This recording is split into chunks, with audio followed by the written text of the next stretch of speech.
Welcome back, everyone. So normally we go with fairly heavy topics because we are a mental health podcast, but Kibby's sister pointed out that in a recent romantic relationships episode, one of us had said something like, oh, we could do a whole episode on attraction. So that is the theme for today.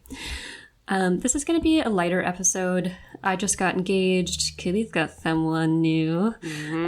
So, we're just little heart emojis all around.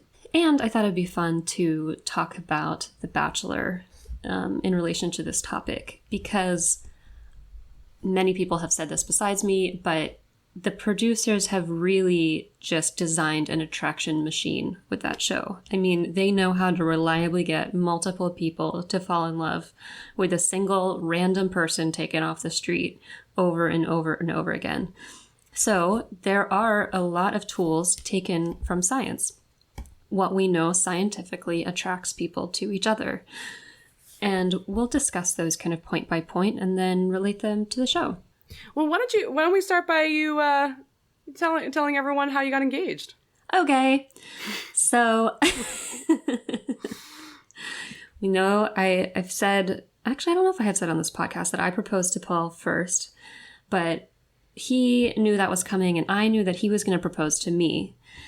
But he told me he wouldn't propose to me until I proposed to him. So after we got that out of the way, I knew that there was a proposal coming.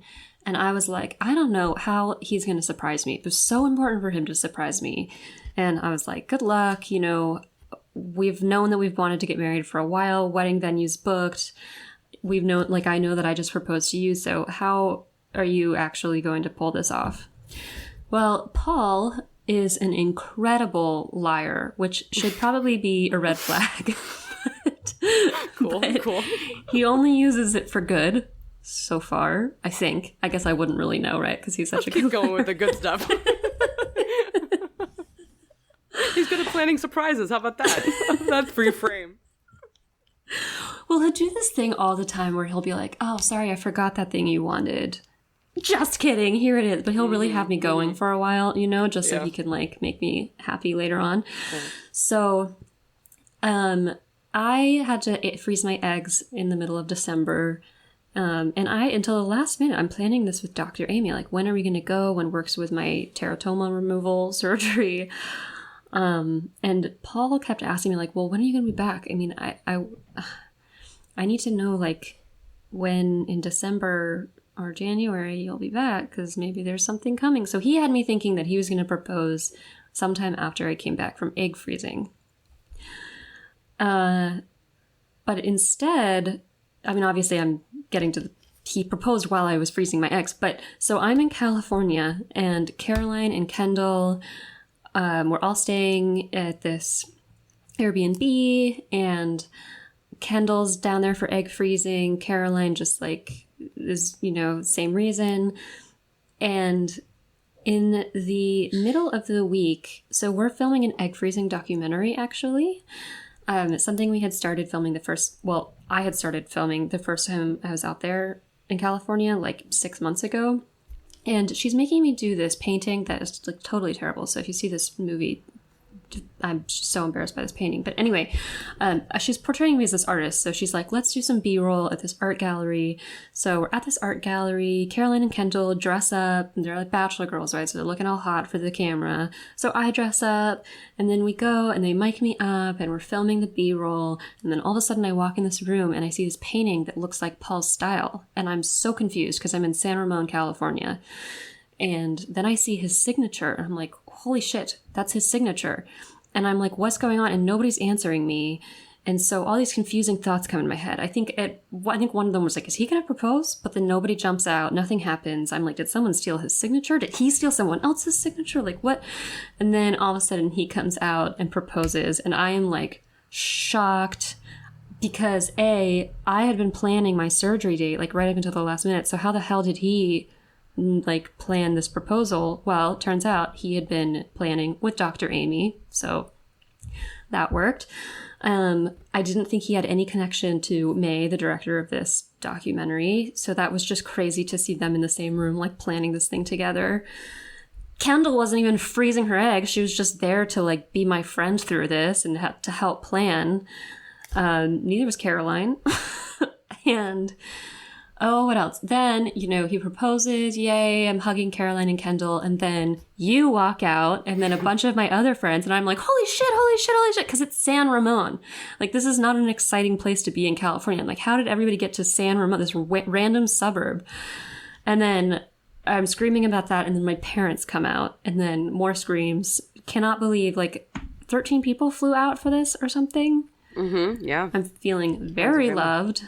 Yeah. And then Paul has 2 days of things planned because I had been a brat and said I wanted a Michelin-starred restaurant for dinner. So he got that. And then we went to Napa the next day and celebrated. It was an awesome weekend. He told me it was going to be an epic proposal, and he fully delivered.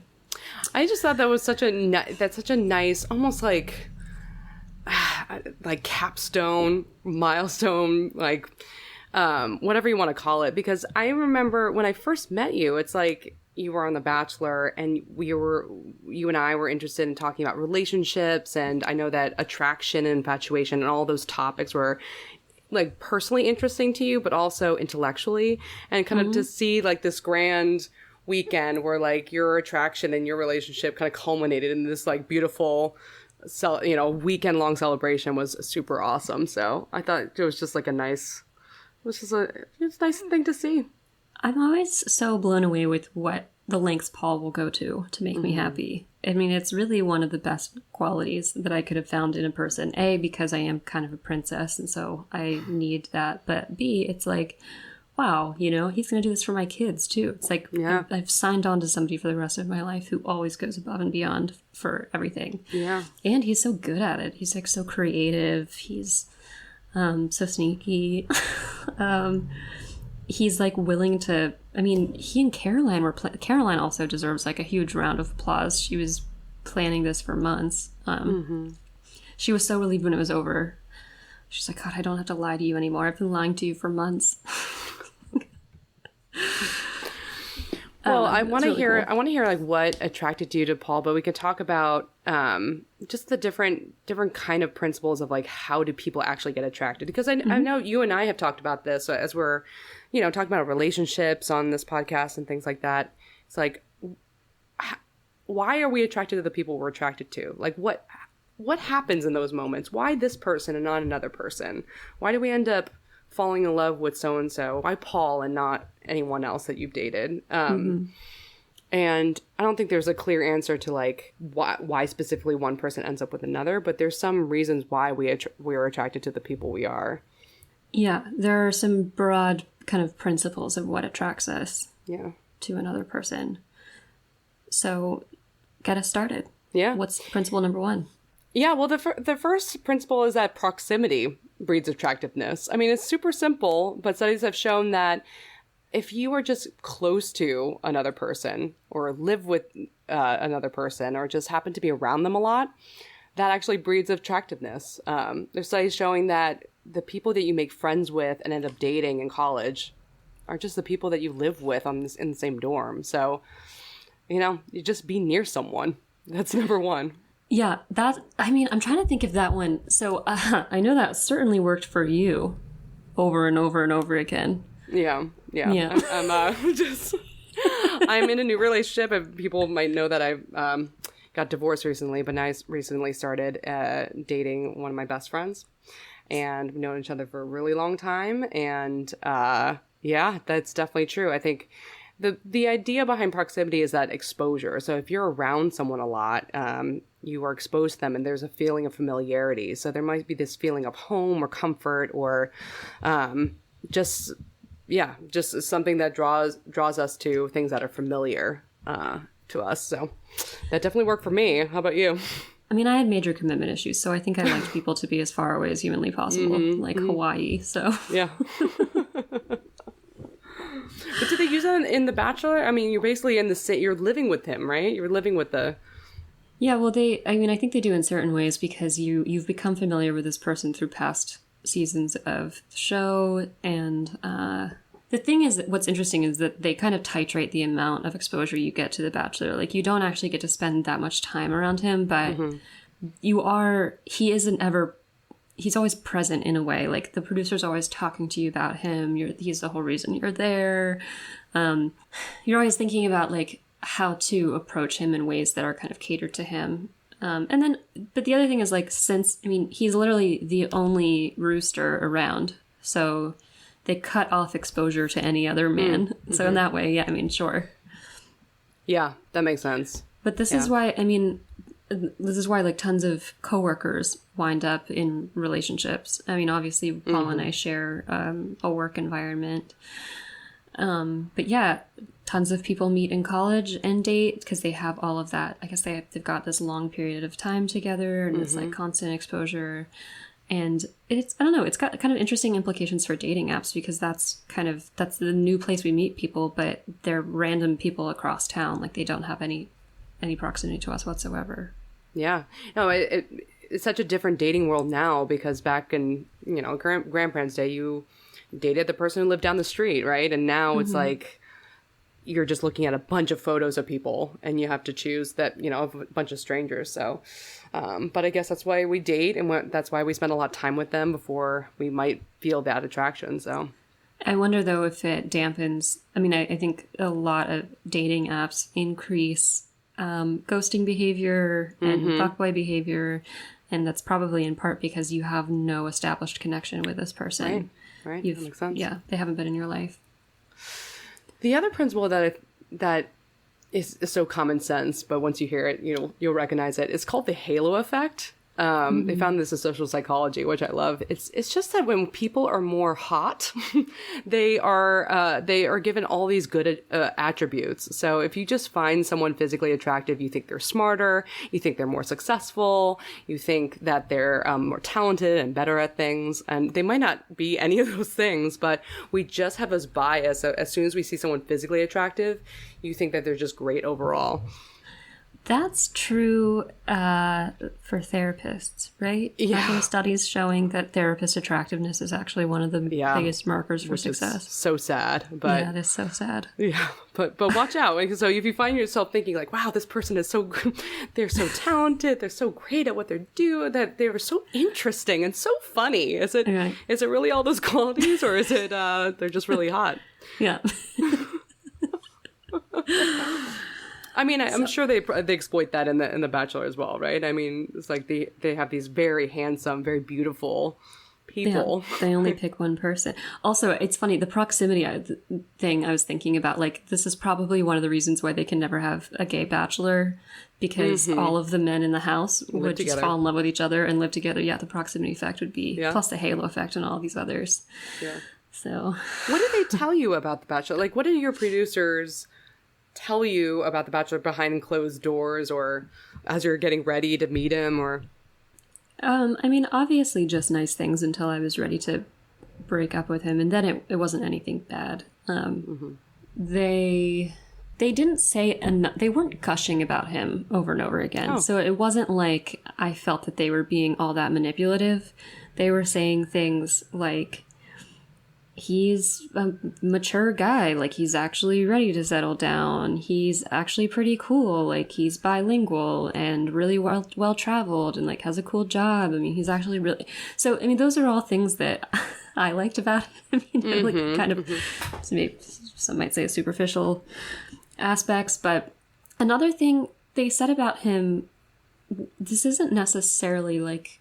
I think this is kind of a smart way to boost somebody up, but they said he's really nurturing. So that I should show him that I'm nervous and let him comfort me, which also is another rule of attraction, which is congruence. So, which is basically means that your outward appearance should, to a strong degree, match your inner experience. So if you are feeling really, really nervous and you try to mask that with confidence, people can often tell, and it gives off kind of a weird, creepy vibe, like something is just off.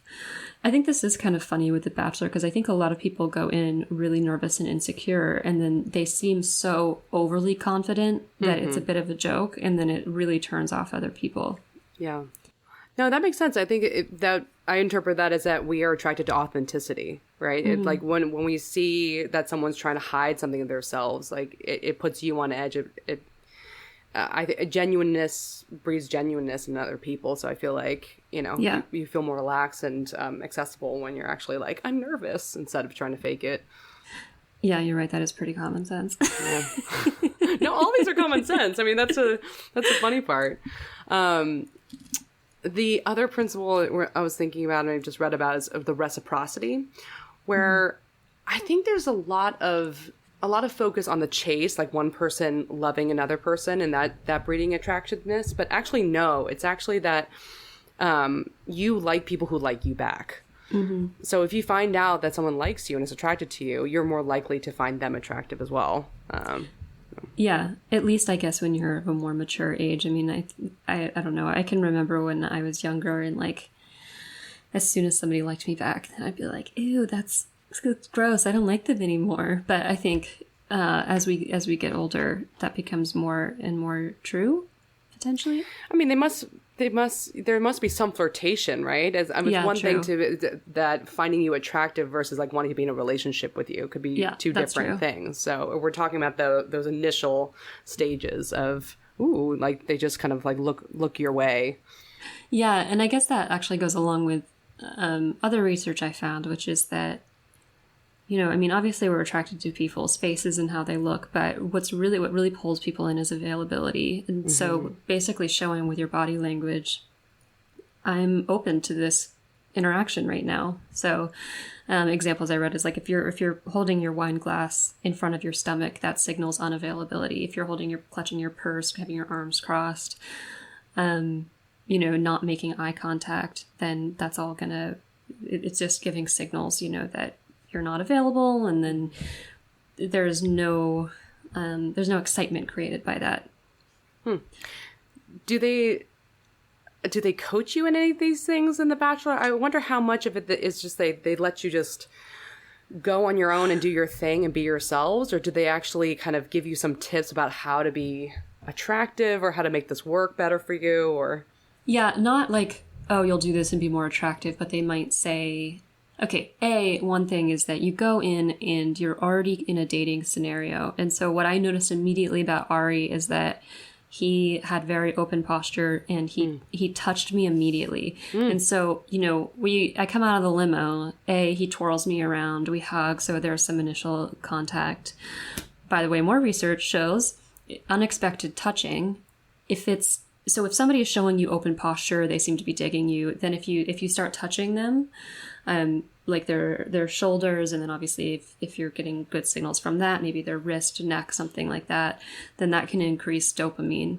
And it can increase heart rate. And we'll talk later about how an increased heart rate also increases attraction. But so at the limo, there's some touching there. And then I meet with him for 10 minutes and we're sitting by a fire.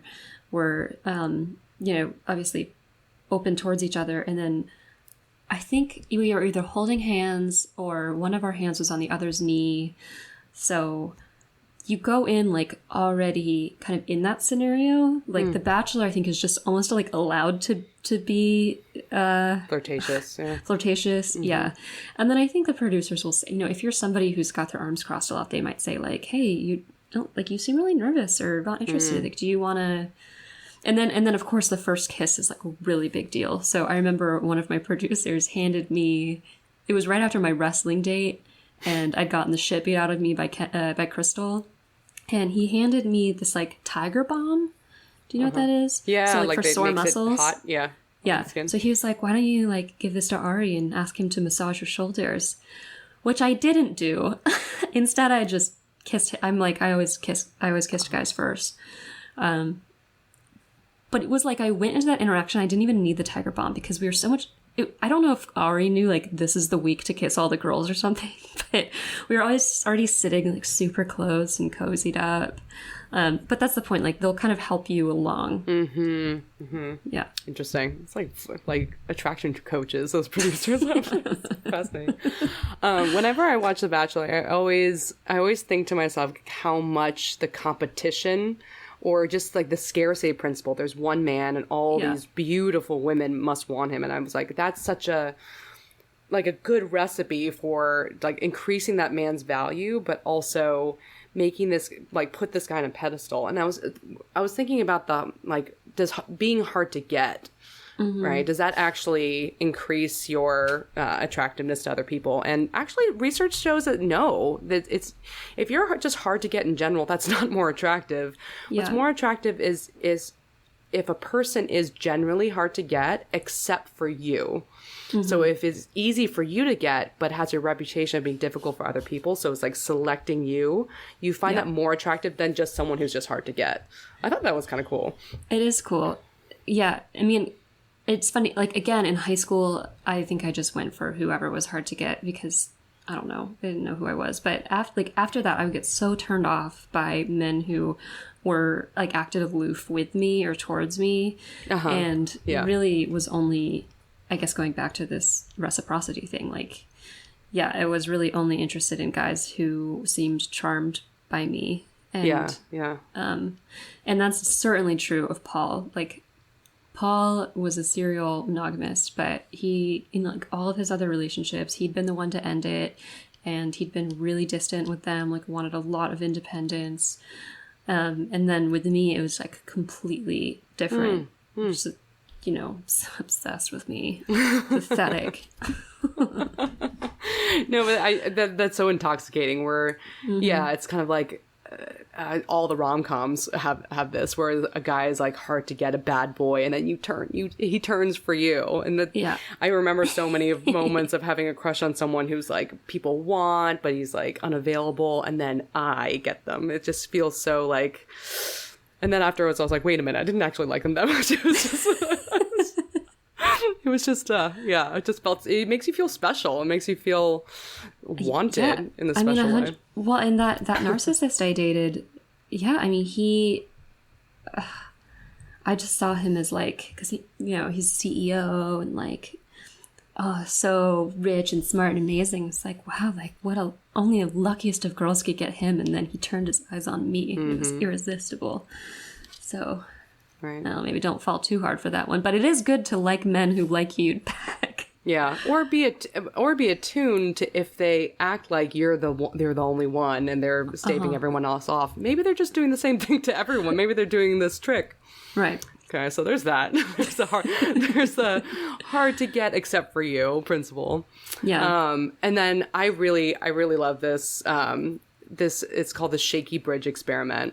So this principle is just that when you feel aroused, like not just sexually aroused, but just in general, heart rate goes up, emotions are intense, you're just more excited, more alive. That might be a general feeling that you direct to one particular thing that's in front of you. So this experiment demonstrated that by having participants walk across one of two bridges.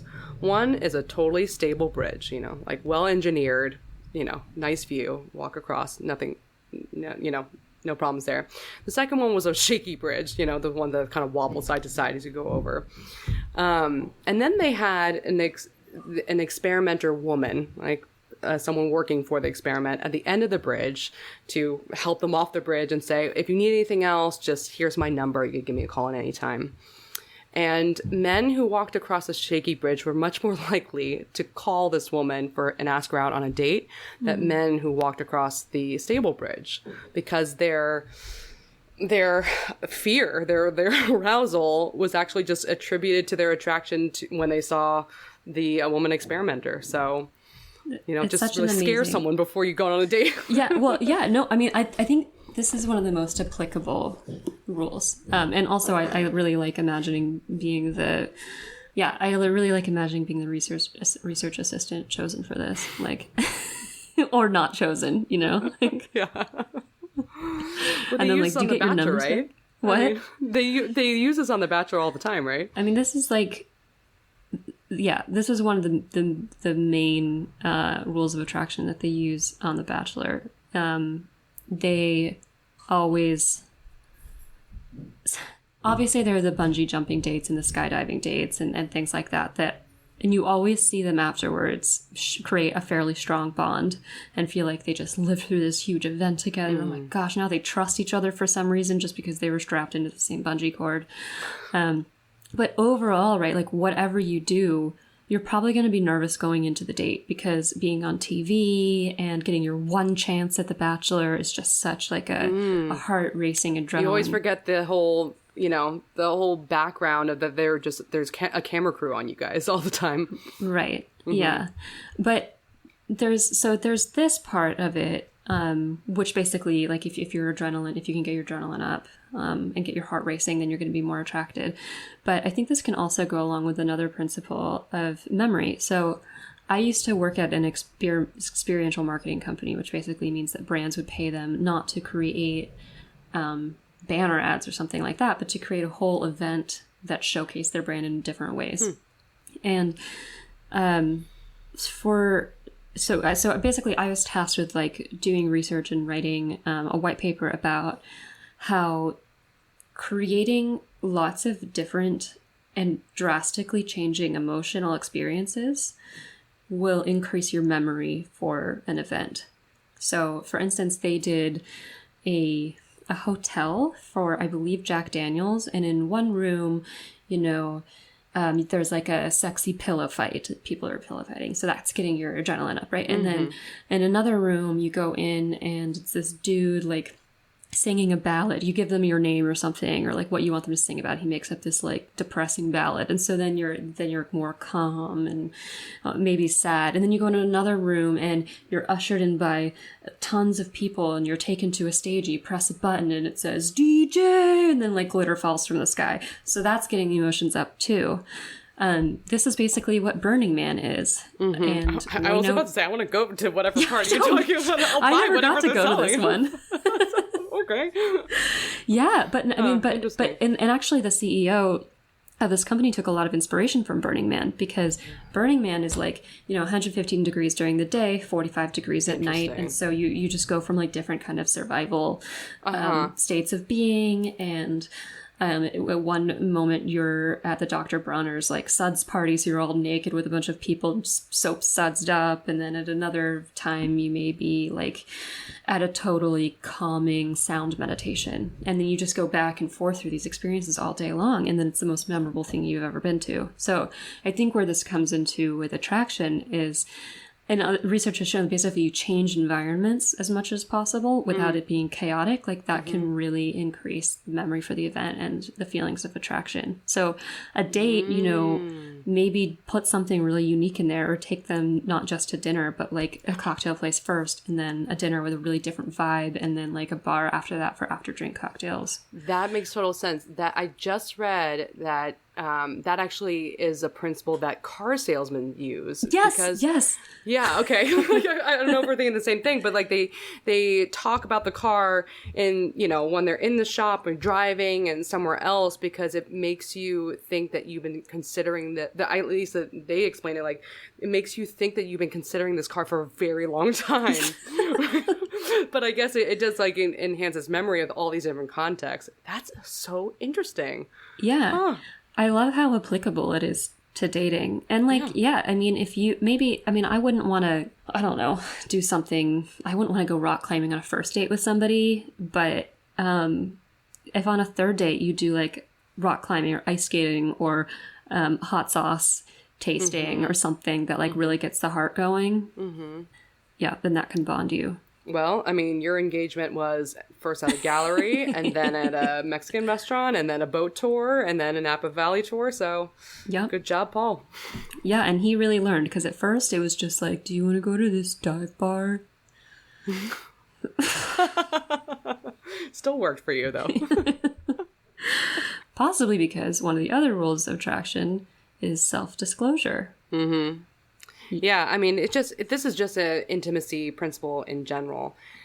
Disclosing something secret or private about yourself to someone, especially if you're establishing a relationship, can breed intimacy, especially if that person then reciprocates, right? So that's actually a good, very simple recipe for, getting closer to someone, is just saying something really personal about you and having the other person do the same.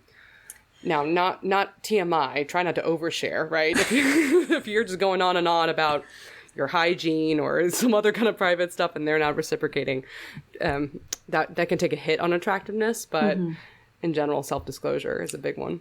Yeah. With Paul and me, we just talked for so long before we met, and so we developed a lot of closeness. And I'm kind of an oversharer, and he's kind of an oversharer. So our intimacy, like our disclosure, we were matched. Like our levels were matched, basically, which made the dive bars more palatable, I guess. But this is so clearly used on The Bachelor. You know, I mean, we see this over and over again, that you go on your one-on-one date and the entire point almost is self-disclosure. And I think that they manage this in a couple of different ways. Like, you might think on a first date it's a lot to tell somebody about how you were raped in college, for instance, like Kaylin, or other horrific things. But on the show, you know, the lead is so conditioned to expect this kind of thing, and in fact to need it in order to further the relationship, which is perhaps messed up, but this is a conversation for another time. And so you get to a point where like it's kind of impossible to overshare on a date. However, I do think that maybe some of the people who do fall into the over disclosing trap, they do this probably at producer baiting, too early on the show during a cocktail party. When the lead is not expecting it. And so so I think producers will maybe push people to disclose things at a really awkward time for the lead, and then it feels like TMI. Yeah. No, the self-disclosure piece is, you know, we're talking about this in attraction, but I really think this applies to a lot of relationships in general. There's a lot of patients I have who really struggle with loneliness, whether it's like they can't find a romantic partner or they don't feel like they have a lot of confidants or friends. And one of the easiest principles is to walk them through exposing themselves to saying more and more about themselves. People don't realize how guarded they are, and they kind of wait for a closeness to come to them. And it really is about taking the first step. And as you're saying, it's really, the hard part is like figuring out when it's appropriate, right? And knowing what to say and when. That can be hard. But if someone's asking, you know, about you or personal information about you, I just see so many people have such a hard time sharing about themselves. And then they are so frustrated, they feel so alone. So, I mean, give it, you know, if people are struggling with that, try to give that a try and see what it's like to, if you're on a date or you're trying to attract someone, saying something genuine about yourself that's, you know, authentic, but personal. Yeah, this kind of thing, I was a really confident dater, and so a lot of these just feel like they came and I guess still come naturally to me. But I think it's because I tried a lot early on and I was so interested in dating that I put myself out there a lot. And I can see how, especially this one with self-disclosure, would feel just so, like, you could feel really uncalibrated at this. And so sometimes you're disclosing too much and other times not enough. And I guess I would just say, like, let yourself fail a few times. And then eventually it might come more naturally to you. Like, you might kind of get into a natural groove with it. But I just think so many people are afraid to try. So they opt for holding back. You could try. You could say one piece about yourself and really check in with that person. I think when people get nervous, they'll just, you know, kind of vomit a bunch of stuff and don't really check in with the other person. You know, say one thing and then ask about, like, turn the question over to them. Like, have you ever experienced that? Or, in preparation for this episode, I was trying to look up who is attractive. Like, is there a universal principle of, like, what kind of man or what kind of woman would be found attractive over, you know, across cultures, across, you know, times or whatever. But, I mean, it's kind of what you expect is anyone who you think is, reproductively fit. So whoever looks healthy and who looks like someone who can provide for a baby is the ultimate one. Of course, that changes over the course of time, right? That could look so different from many different across cultures and times. But in general, women are, of course, more selective, and they generally prefer older men who are financially stable, got, you know, their career going on. Can confirm. Yeah. This basically sums up my type. Yeah, that's you know, I'm not really someone who goes for older men, as you know, but I I do have to say that's probably a big reason why I'm, started to become more attracted to the person I'm dating now, because we were kids for so many years, and then now we're kind of settling into this new stage of our life where we're kind of really preparing all the different aspects of our life for having a family. And so that was something that I noticed, and at least allow me to like open up to that possibility of dating. So obviously in my season, Ari was older and pretty wealthy. I've noticed, so lately they've gotten really young men, and those men have been broken up with a lot more than in previous seasons. My guess is, I may have had some part in this, has been more normalized to do, or maybe there's some other reason, but I think it'd be funny to like do a study where we see, are the older bachelors, do they get broken up with less than the younger bachelors? I don't know, just something I've noticed. I mean, I imagine that even just, this could be the fault of the halo effect, where you just think, well, they're young, so they must be great all around. And for a TV show, I'm sure that looks like more reproductively fit. If you're younger, the younger guys get dumped more. Sure. Like this is the initial stage of like being on the show and being attracted to them. Oh, I see. Okay. Maintaining a relationship is a totally different thing, right? Like that's a whole different ball game. Yeah. Yeah. So, because the younger bachelors do seem less good at conflict management, for instance. Yeah. And that was something Ari was actually decent at. We should have more Aris. I like how well you speak of him. Yeah, he's a good dude. Yeah. So, I mean, there are not so many really universal principles of who is attractive except for this reproductively fit part. But it's interesting to know that who we're attracted to over our cycle changes. When we are ovulating, so when we are about to release that egg and get ready for it to be impregnated, we have a surge of estrogen, and that makes us do all sorts of things. It makes us more risk takers. Nice. So not only for choosing the more risky men, but also we just like take more risk in general. So we may like go up and ask someone out or make a risky financial decision. So we just more risky. We don't even need that shaky bridge. Yeah, exactly. We got it inside. And we even look more attractive. Apparently our hips to waist ratio changes when closer to ovulation, and our skin looks different and things like that. And our face changes a little bit, which is so strange.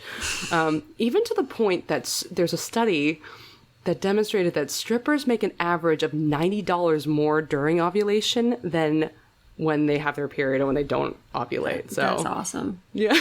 So something, we're putting out the vibe,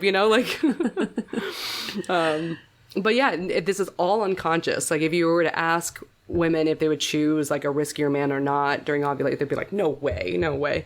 But their studies show that if they put a guy in front of them that says like, yeah, I ski double black diamonds and, I sweep women off their feet, but whatever. When you're ovulating, you are going to be more attracted to that guy. So watch out if you are ovulating and are around, the bad boy. Watch out. You need to just remove yourself. I wish I could go back in time and know whether I was ovulating when I met that, we'll call him Alec, the narcissist dude. Mm-hmm. Yeah. But, yeah. I mean, probably. I mean, you're a risk taker when you're younger in general, but... Yeah. Mm-hmm. Yeah. And you said men do more mate guarding. Yeah.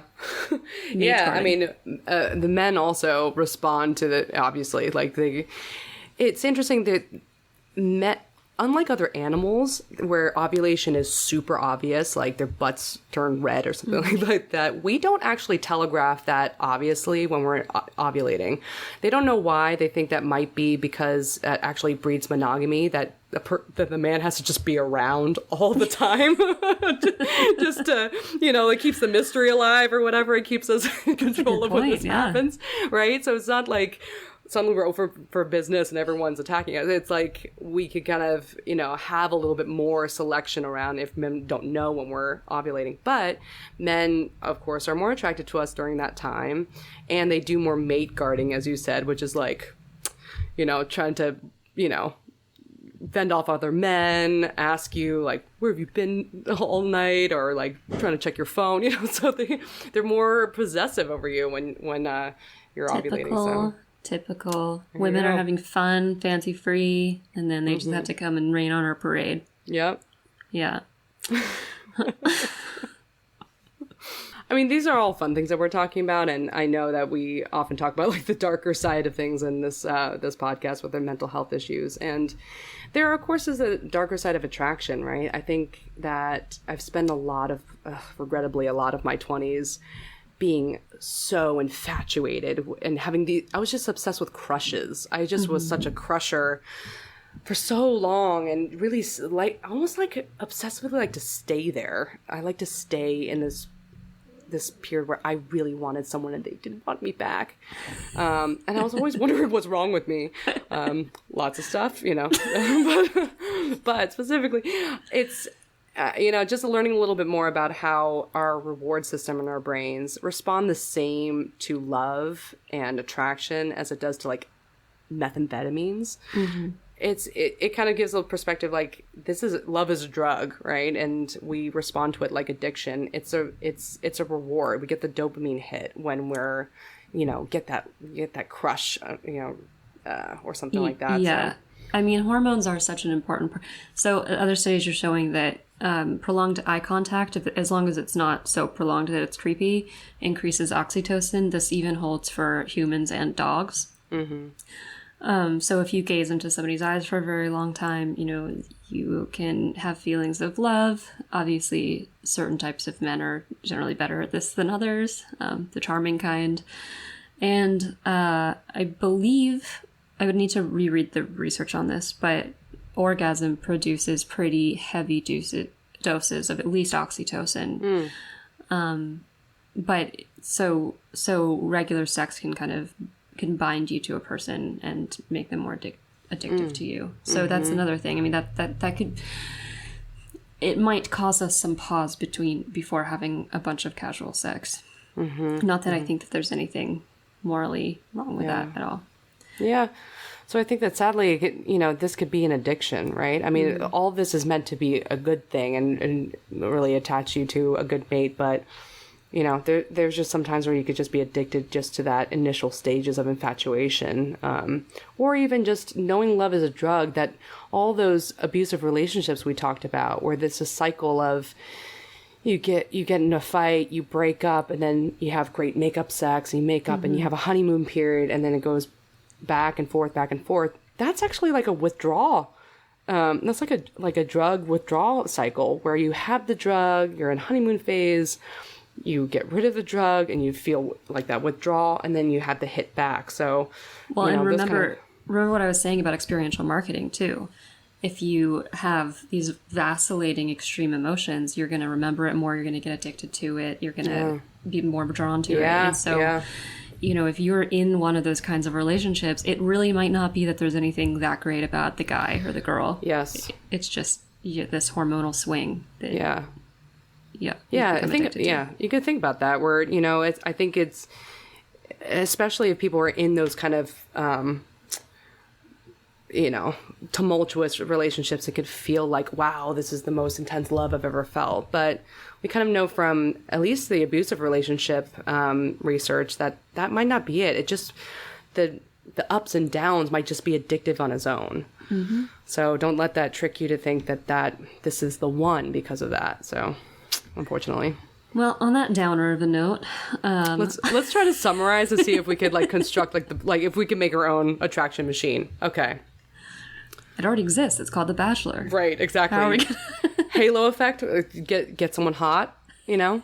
Or, you know, maybe just have good hygiene, put on an outfit that makes you feel confident. Physically attractive. Right. Older, financially stable. Mm-hmm. I'm saying this as The Bachelor. I'm not saying Bachelorette, which might be different. So, attractive man, clean, financially stable, maybe a little older would be good. Mm-hmm. And then put him in a house with a bunch of women who are trying to date him, right? Yeah. You know, limit exposure to any other men. But while you're with that person, have him make you feel like you're the only woman that exists. Right. Hard to get You know, he's the guy on the pedestal. Everyone wants him, except when he's with you. You have that one-on-one date that makes you feel like you're the only girl in the world. And then you watch him send a bunch of other women home each week. So good. Yeah, once it's you, it doesn't matter. The game's over, so. Yeah. Yeah. Then you guys tell a little bit about yourself, something personal that you've never really told anyone before. Have them receive it well and kind of give something back to you. And then, bam, go on a shaky bridge together, go bungee jumping, roller coaster, whatever wrestling match that you did on your show. Have someone go, you know, I think he really likes you. I think he likes, oh my God, he looked your way. Wow. That's something. How do you feel about him? Yeah. And then, try to hire only women who are ovulating. Yeah. Ask them about their cycle beforehand. Ask them about the cycle beforehand, and the one-on-one date should be right in the days before, when you're like full of estrogen, that hip to waist ratio. Yeah, I think that could work. I think we could do that. Yeah, I think we could too. Yeah. Just a couple $1 million in an ABC contract. Alrighty, guys. Well, I hope you enjoyed. We will be back to our regularly scheduled sad content next week. Sure. And if you find us attractive, be sure to rate, review, and subscribe. But Happy New Year, all of you. I hope you had awesome holidays, and we'll see you next week. By accessing this podcast, I acknowledge that the hosts of this podcast make no warranty, guarantee, or representation as to the accuracy or sufficiency of the information featured in this podcast. The information, opinions, and recommendations presented in this podcast are for general information only, and any reliance on the information provided in this podcast is done at your own risk. This podcast and any and all content or services available on or through this podcast are provided for general, non-commercial informational purposes only and do not constitute the practice of medical or any other professional judgment, advice, diagnosis, or treatment, and should not be considered or used as a substitute for the independent professional judgment, advice, diagnosis, or treatment of a duly licensed and qualified healthcare provider. In case of a medical emergency, you should immediately call 911. The hosts do not endorse, approve, recommend, or certify any information, product, process, service, or organization presented or mentioned in this podcast, and information from this podcast should not be referenced in any way to imply such approval or endorsement.